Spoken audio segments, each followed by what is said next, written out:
we'll get into how this has gone and what we've done, what we're continuing to do, and what we see maybe for the future.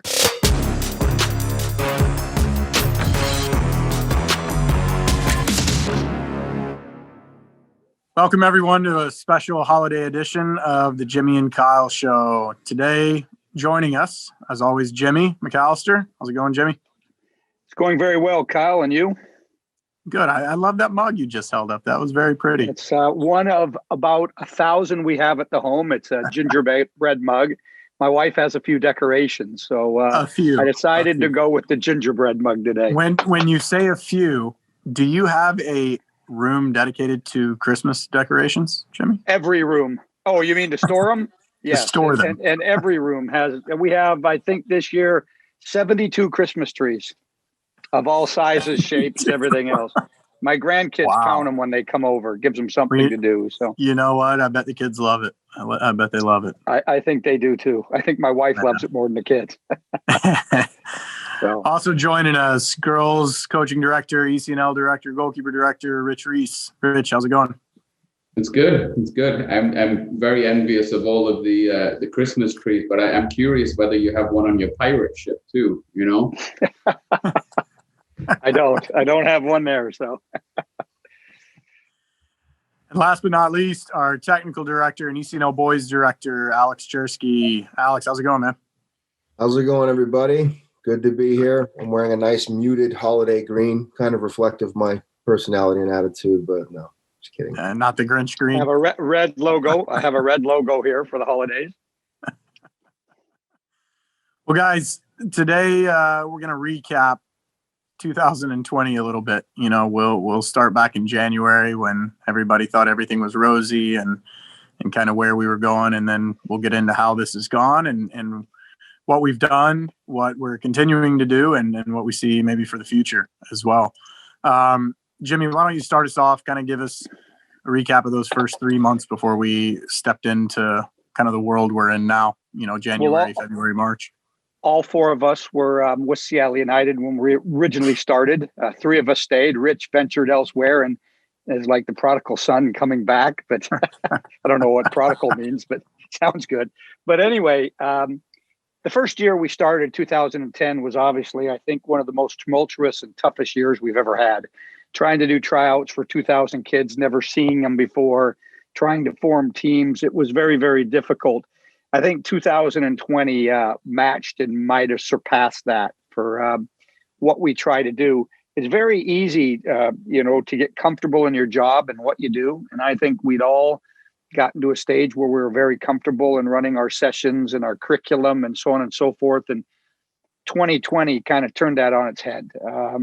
I know that Alex and Rich and you can discuss more about having to learn to do Zoom. I'm still struggling to get on Zoom and Teams and Blue Jeans or whatever the heck we use. But you know what? We had to turn the club into a virtual training type situation, which you guys did fantastic. Then we started training and very limited activities you could do in training when we started somewhere near July. And then we worked out to training scrimmages, inter team, but not inter club. So it's really been a learning process for all of us. I think, there's been great support by the parents. Our board has supported us the whole way through. We haven't panicked. We've kept supplying a good product, but it's been very difficult. It's been a long run on the coaches having to learn how to virtually train athletes. But at the end of the day, anytime I think you go through adversity, you get stronger. And I think for the future, when things do get back to somewhat normal, we'll have different ways to train the kids, teach the kids, and keep the kids engaged. So I think I think it was a hard year. We didn't get everything we wanted. Obviously, kids want to play the games. So do we as administrators, as coaches. But I think in the end of the day, going forward will be even stronger. And I think the thing that I'm the most amazed at is the support of the parents we've had. At the beginning of the year, we were trying to figure out where we'd be around this time and not knowing how long this pandemic would go. And to be honest with you, our parents and the supporters of the club have come through incredibly. So for that, we're very, very, very blessed. And for all the coaches and your guys' efforts, I think you guys have done a great job, and just very impressed that we've been able to learn new things and push forward. Yeah. And Rich, let me ask you this. I mean, girls high school teams had just come back, kind of mid-November. Then they take their break, mid-December, come back in January, plugging along. And then boom, all of a sudden, kind of March 10th, 11th, everything kind of shuts down. And they probably got 5-6 games in max. And so it's kind of been an awkward, maybe even a little bit more awkward for them, just because their season kind of just started getting going and then had to shut down. How's the girls' side handled it, and maybe in particular the girls' high school?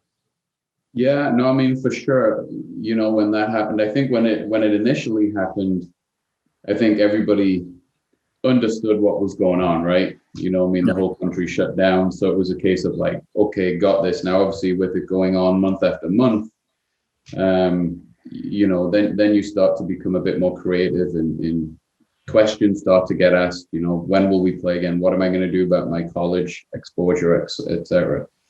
The biggest thing for me is, and I think the kids, and again, I echo Jimmy there, just saying how appreciative we are to the families, but particularly the kids. I would say 99.9 every day have taken this with a positive mindset. I mean, what we've done is, when do you ever get this opportunity to spend, 2-3 months when we're in those small groups working on technical training without the pressure of having a game or a result? The only result out of it was how many touches am I going to get on the ball? What am I going to improve on? And I think we saw that across the board in all ages, but particularly the high school, where they are normally sandwiched in between, club, high school, club. They actually got to breathe, have conversations about what they wanted to improve on, and then have a period of time without so much, I would say, pressure or evaluation of how successful they're going to actually get better at it. And that's the biggest thing that I've seen from the girls' side, is there has been a ton of growth. I mean, I get it, when we get back into real games, it will take a while to match fit and get used to having a true challenge. But technically and mentally, there's been huge strides taken in the girls. Yeah. Chersky, I mean, conversely, you look at the boys' season, the high school boys had just finished up state cup, finished up tryouts. We're about to start high school.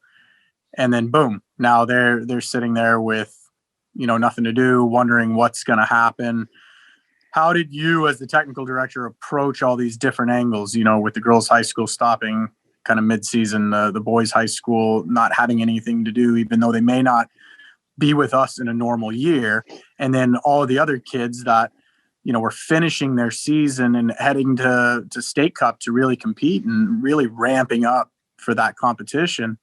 How did you approach those different angles as a technical director with the curriculum? Yeah, absolutely. It was far different than any year we've experienced in that regard, for sure, in terms of just the rhythm of what a year could be like, where, some groups are nearing the peak of their season in terms of competition with the state cup.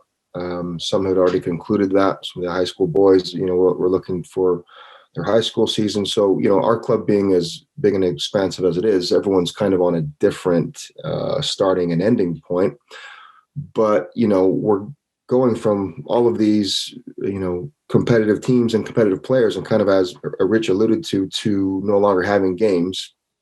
And while there were some uncertainty in those first few weeks in terms of how long this would last, and not really knowing the time frame or the scale of the pandemic, once it became clear that we'd be training for a while, I think a lot of players really did adopt that individual mentality of improving their individual game, because that's really what they had. That's really what they could do. We kind of shifted away from the team setting in terms of maybe the tactical side of it, or the systems, or where a player may fit in with it to a degree. And, it really became about the individual, or a collection of individuals in a small group, to where, okay, you have to focus on your technical weaknesses, your technical strengths, and find your motivation to improve that. And I think that's kind of how we approached what the videos we sent out, the homework we sent out, knowing that it could be non-contact. It had to be non-contact.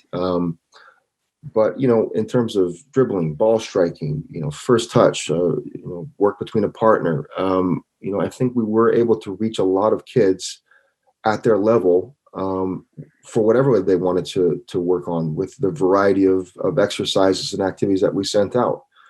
And, when I think about this more, this is no different than a motivated player who's having a regular season. They go out on their own, they go out and they do the work. And it's just a matter of providing that, source of material to hopefully spark creativity in their training on their own. The motivated ones will do it regardless. But then the kids that, probably hadn't done that before, this is maybe new to them. The kid that maybe just went with his team a couple of times a week, game on the weekend. It was a new thing for them. And we were hopeful that we reached those kids and gave them something that they can take with them for the rest of their soccer career. Because it's an adjustment that everyone had to make. And I think as a club, the collaborative effort really, really helped out our kids, and the feedback from them and their families was really good. Yeah. Yeah. So, Val, I'll put that question back at you, because obviously, you're running the boys program, but you're also a parent in the junior program. How have you seen, this last 9 months on both sides of that, with the boys and then also with having a child in the program? Yeah, it's two different experiences to a degree. Because my child was young enough that their first experience in the club was the virtual player placements. And so for her, she got a call. She didn't really know what it was. She didn't go to that mass tryout that all these kids show up to for the first time, and they look around and you've got little kids crying because Jimmy's out there staring at them. And, it's, and people are out there with their clipboards writing stuff down. And that part was interesting. Her first interactions with her team were virtual interactions. And Rich, your daughter plays on the same age group with mine. And it was very interesting. They only got to know each other virtually for the longest time. And that began to wear thin. My daughter's 6.5 years old. Very hard for her to stay focused in general, much less on a Zoom. But the coaches did a great job of keeping them engaged, keeping them moving, which was a big thing. Probably the best case scenario was that it happened when we had good weather, so they could be outside doing it instead of still inside, and confined in their living room or whatnot, or in their basement, trying to dribble a ball around in there. But, once they got onto the field and were able to, even in the small groups of 5, that was huge, because all of a sudden they did have social interaction again, where 99% of people for that 3 months, 4 months almost, hadn't had really any social interactions with people. People weren't going to work, you're not going to school, those sorts of things. So for her to be able to get out on the field, even if it's from a distance, it was a great thing. And I'll tell you, she still comes home, and her favorite thing about going to practice still is, I made a new friend. And that's what's, she's learned a lot. She's doing great, but she really enjoys that social interaction. And I think that's the kind of unintended consequence of all this is, being a part of a team. Playing sports is also about that social interaction. It's also about being part of a team. And so now that we have been back for a month into our intra-team play, that has been massive for these kids, where they're not stuck in those small groups. They're not looking across, to another grid. They're actually able to interact and play. And I'm sure you guys can echo this. For me, my teams have been flying ever since this started. And it's been really good to see. And I think that first part, where we were doing virtual training, where we were doing the technical training on Zooms, where we were doing small group trainings that really focused on, that's an hour-long technical session, right? So they got immensely better technically, which was the silver lining in all this, where normally you do maybe a 15-minute, 20-minute technical warm-up at most. Now they got a ton of sessions with an hour of technical work, and they all got much, much better technically. And it's showing now that we're in this intra-team play. And Jimmy, you go out to fields, you observe all these teams. What have you seen kind of out of all this? I can tell you that I have grandkids, and I have a grandkid in particular that's 5 going on 6. And if you don't have something for him to do every 2 minutes and change the thing up every 2 minutes, he's bored. I don't want to do this, Grandpa. We took him out to look at lights the other night. It lasted 5 minutes. Then he was tired of looking at lights and wanted to go to McDonald's for a Happy Donald meal.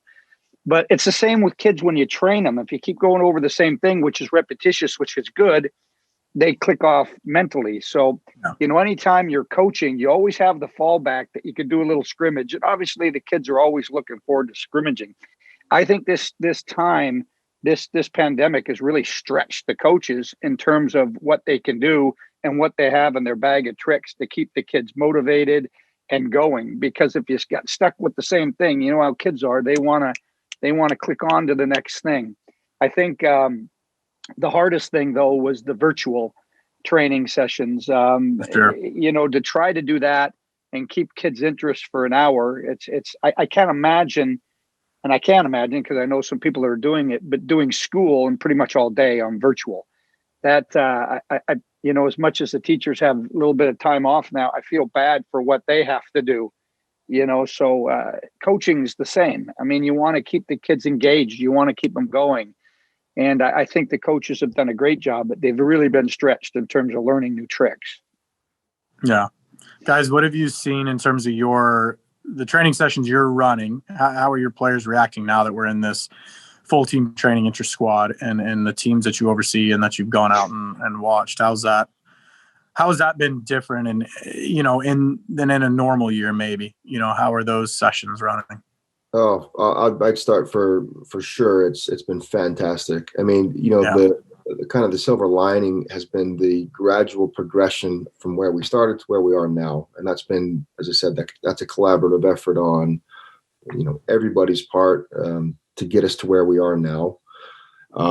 Speaking for my teams in the ECNL, being able to scrimmage within the team, you can now talk a little bit more in depth tactically. The competition level is there that had been, maybe missing out for those few months. But I think that just the sheer joy of going back to soccer and not having to worry about a certain cone line or a certain, grouping or once you space out, you get your bag down and once you get on that field, once you cross the line into the field, I think the kids get to feel that joy again, unrestricted with the exception of maybe the mask.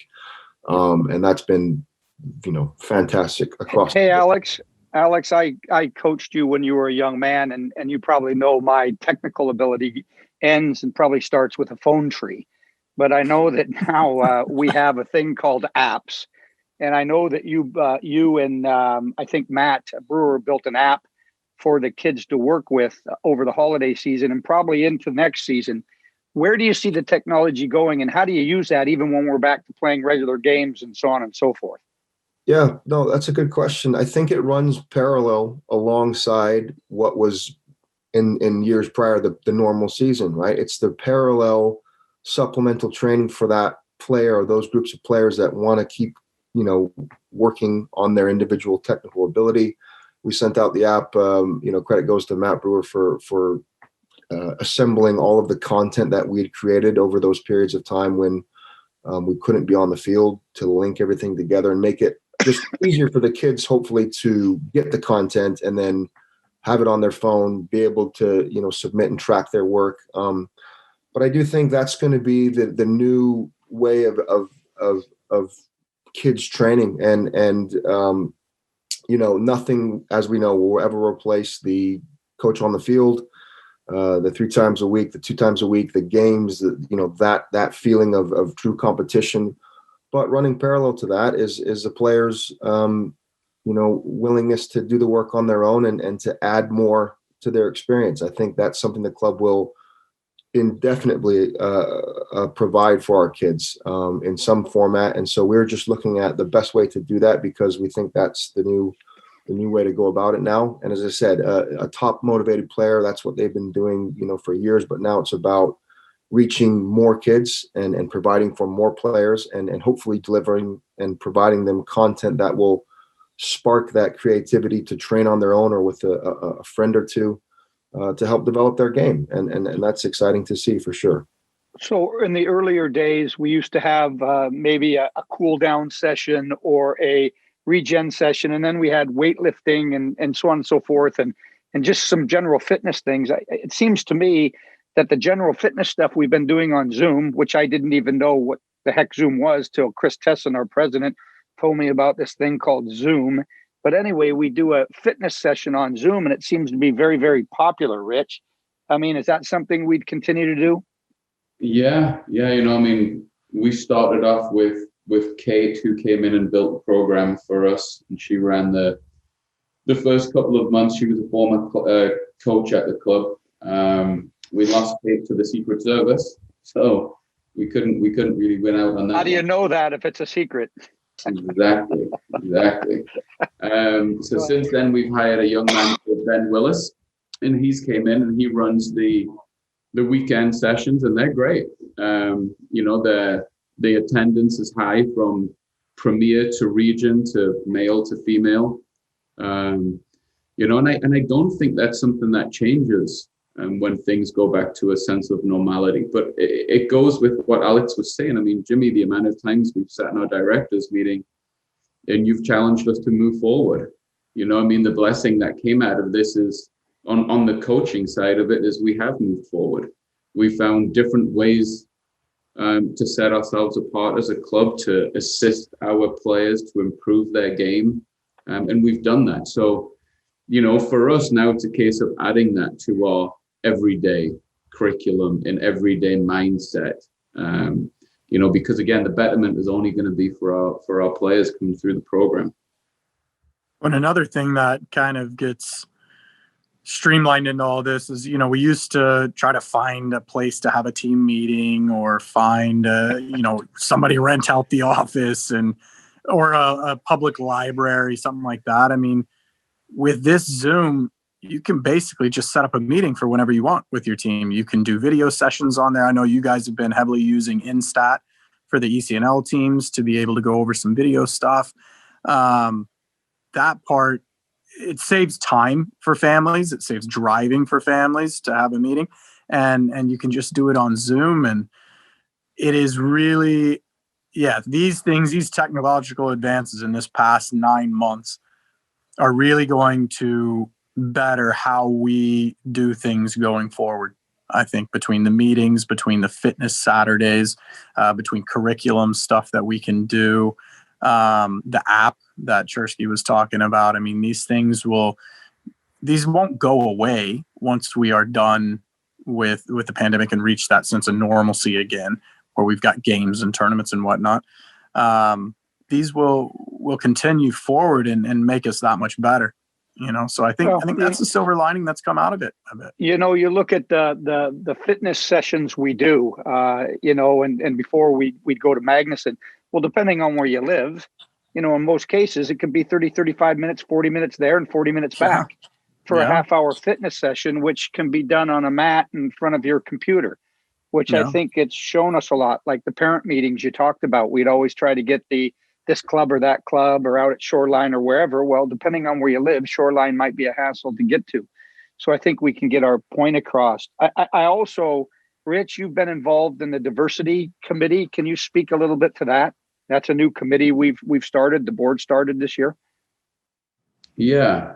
Obviously, with all the movement that happened this year with Black Lives Matters, and just I think the general shift, in society, the club put forward a diversity, equality, and inclusion committee, which is headed up by a board member of the name Gracian, and within that we have directors and some board members making up the committee, and it's great. There's a section of our club website where you can log on to. And it has a blog on there with, different activities coming up, recommended reading, how you can become more involved, what outlets they are for you in whatever needs, wants that you have. And within that, the committee got together and they've run a couple of educational nights, one on for all coaches. Now we've started to branch off into the regions. The South region had a basically an educational night with the committee, and they went over some different readings and different challenges that they found within their own environment, and how we can support one another, and what's the best outreach to all of our members who are all very different.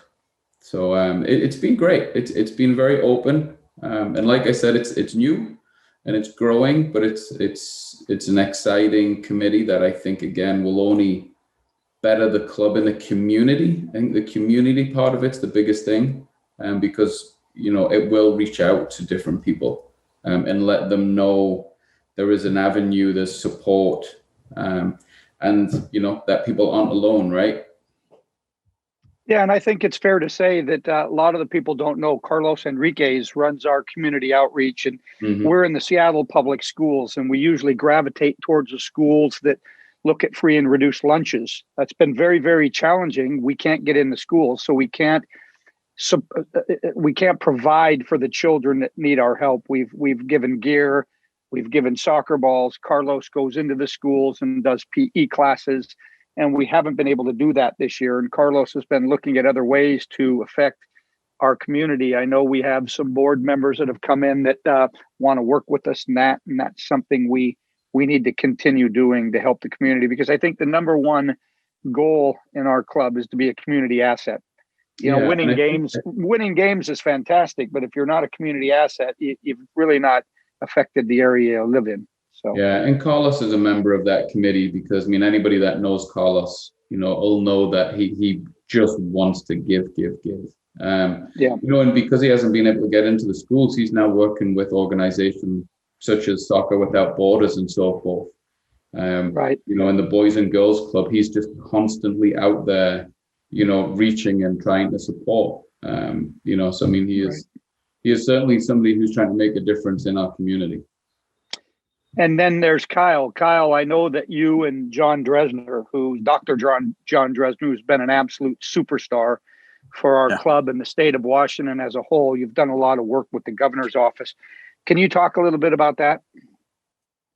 Yeah. So, really when kind of the first beginning of the shutdown happened in middle of March, everybody, I think, just kind of sat around and waited to see what was going to happen. And they're a lot of people, I think, and probably myself included, thought, 2-3 weeks we'll be back, no big deal. I know we had a lot of calls with the leagues, and everybody was, okay, how far do we need to push out games? We'll push State Cup back, whatnot, tryouts. And then when we hit April and the real kind of shutdown came in, the stay-home order, is when Dr. Dresner and I were talking, and we needed to have some sort of action and connection. We needed to try to advocate for youth sports in general, not just soccer. So we got a contact at the governor's office. They hooked us up with John Snyder, who is the special advisor for outdoor recreation and policymaking at the governor's office. And we met with him. I think the first meeting was mid-April, and it was really just trying to feel out, where we were with all this. And in that meeting, we really got the sense that, and I'm not saying it's wrong, it's probably rightfully so, youth sports weren't very high on their radar. There were a lot of other things they were trying to figure out in the governor's office to keep things moving along, public health stuff, the shutdown of restaurants and stores and everything else. So at that point, we really thought, okay, we need to advocate on this behalf, and we need to put some pressure on them. And so from then through about the end of May, beginning of June, our focus was really on giving them every piece of evidence we could, and there wasn't a ton at the time, about how the virus affects kids, how youth sports and being outdoors for youth soccer, wind flow, the aerosol droplets, all those sorts of things would be okay for us to still participate in that. We talked at that part, we had talked a little bit about the emotional and social effects, the mental effects on children, but hadn't been that long at that point yet. We made a little headway. We got them to agree in mid-June to open us up to small groups of 5 training. We had, put together plans for them about how this all should work between social distancing, the protocols to and from the car, all those sorts of plans that really now everybody has to have, and parks departments ask for and whatnot. And so as we went along, we gathered more data. There were studies that came out. There was more data that it wasn't affecting children the same way. And so we were able to make more and more headway. And really where we made a lot of headway too was on the mental effects, the psychological effects that it was having on children being, at home constantly, having no social interaction, when that's a big piece of childhood.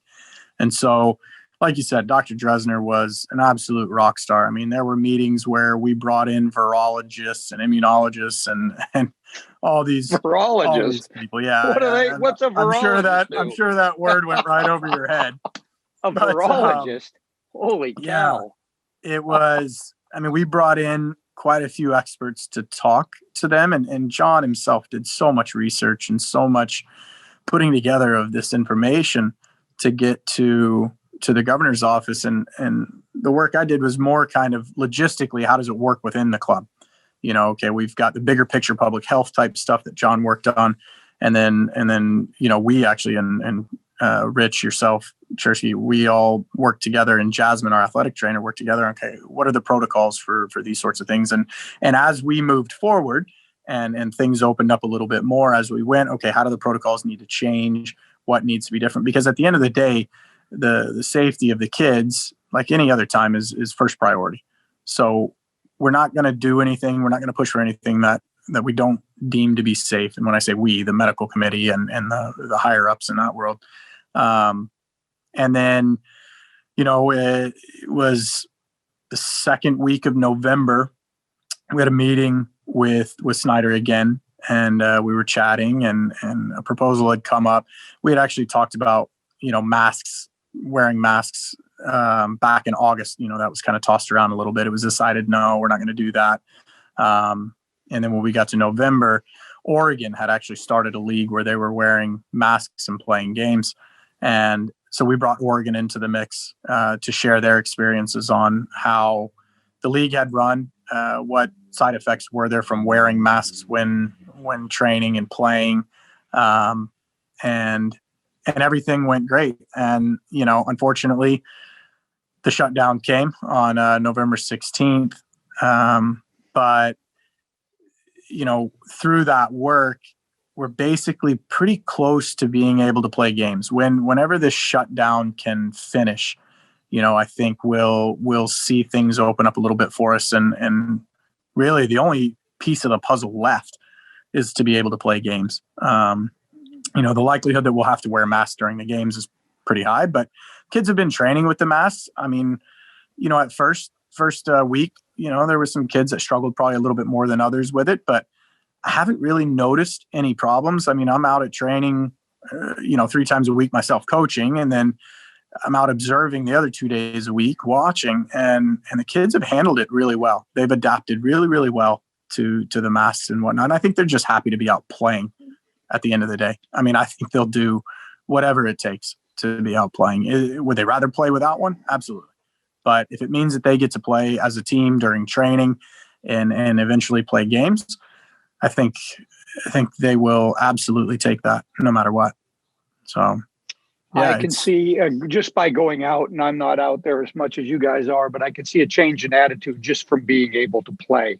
Oh, yeah. Just the joy in being able to scrimmage and compete. And that's part of the project. That's part of being able to compete. Whatever level you are, there's a level of all our kids that want to compete. And I think it's really done a lot to change the attitude. I've talked to most of the kids, or the kids I see, about school and missing school. And one of the highlights is you never really know what you have till it's gone. Kids are missing school. Mhm. So I can't ever remember a time in my life that I really missed school. So I think it's something to be said for it. You don't know what you have till it's gone. For me, it's been a challenging year. It's been a year that I think the club has taken great growth, believe it or not. I think our board has done a wonderful job. Again, people like John Dresner have stepped up. Our medical advisory committee has done a great job. The soccer operations committee has been very, very helpful to me, guiding us through this situation. And I just appreciate everybody's efforts. And for me, I just like to wish everybody a happy holiday season. We'll start January 11th. Yep. That was a decision with the medical advisory committee, but by the coaches or the soccer leadership to start. I want everybody to be safe over the holidays. Obviously, whatever people do, they decide to do. We're not the governor, but if you do decide to go out of state or mingle with other families, we've sent out an email of what the rules are. We would appreciate everybody and mandate that everybody follow the rules. And hopefully we can start up on the 11th as much as whole as possible. Some of our coaches will be out of town during the holidays to go see family and so on and so forth. So I felt it was best to start the 11th, and that's what we decided to do. So that's what we'll do. I want everybody to have a great holiday season. I think we all deserve a fantastic holiday season. I want everybody to be safe. And I wish the best for everybody. Alex?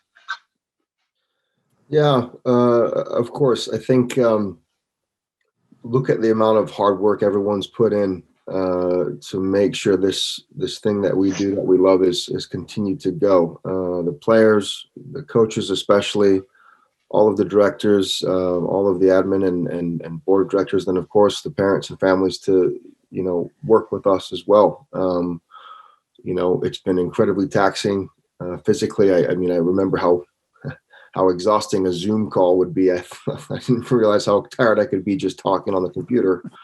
But then just being able to be on the field again, being able to play, it certainly is a joy. So you deserve to have a good holiday, and we wish that for everybody. And we'll certainly look to start 2021 as a better year. That's for sure.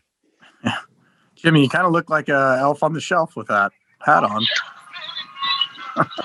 I got everything here, guys. This is like the North Pole. Rich, what do you got to say?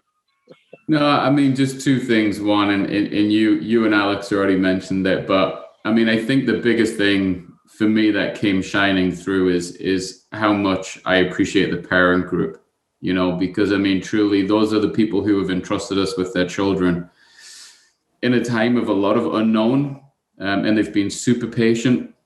And they've stepped up and supported us as coaches through this, which has been awesome.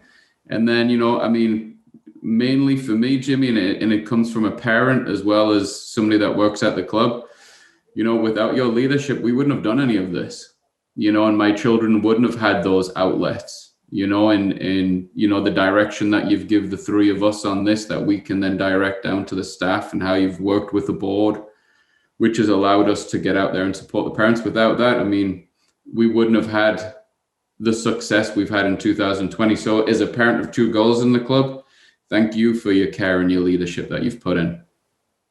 Thanks, Rich. Kyle? Yeah, it's easy to look back on this year and think about all the negative things that have gone on. And for me, I think it is what you make it. And I got to spend more time with my kids, my wife, just like you guys did.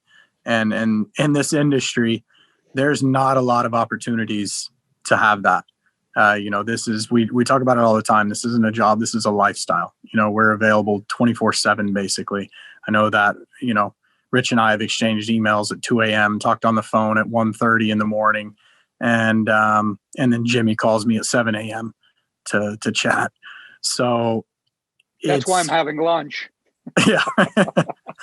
So I look at it as, while yes, we would all be rather playing games, coaching games, being at tournaments, those sorts of things. There's also these little tidbits that we get in terms of spending time with our families. We're still on the field with the kids. This past month, like I said, has been fantastic being able to train as a team. I mean, that alone has been a saving grace, I think, for a lot of people and kids and coaches alike. And so, I think, yes, we're all hoping 2021 will be better. At some point we'll get to play games. When that is, we're not sure yet. Hopefully sooner rather than later. But we will continue as a club and as leadership to make this the best experience possible for everybody, for the entire membership. And like you guys said, really thank the parents for their understanding, for their unequivocal support, really. And really looking forward to January 11th and getting back out onto the field. So happy holidays, everybody. For me, I'd like to keep everybody we've lost in our prayers, especially Abner and his family. Yeah. That was probably the toughest thing that came out of this year for sure. And then, everybody else that's lost family members, whether it's to COVID or something else this year. I mean, it only makes tough times worse. So, happy holidays, everybody. Jimmy the Elf on the Shelf will probably be out on the field again with us soon. He doesn't fly back to the North Pole with the other elves. But thanks, everybody. I'm working on gaining weight to get there. So thanks, Rich. Happy holidays, Alex, everybody. for joining Thanks, us. guys. Thanks all. Thank you. Happy holidays. We'll see all. everybody in the new year. Bye-bye. Bye.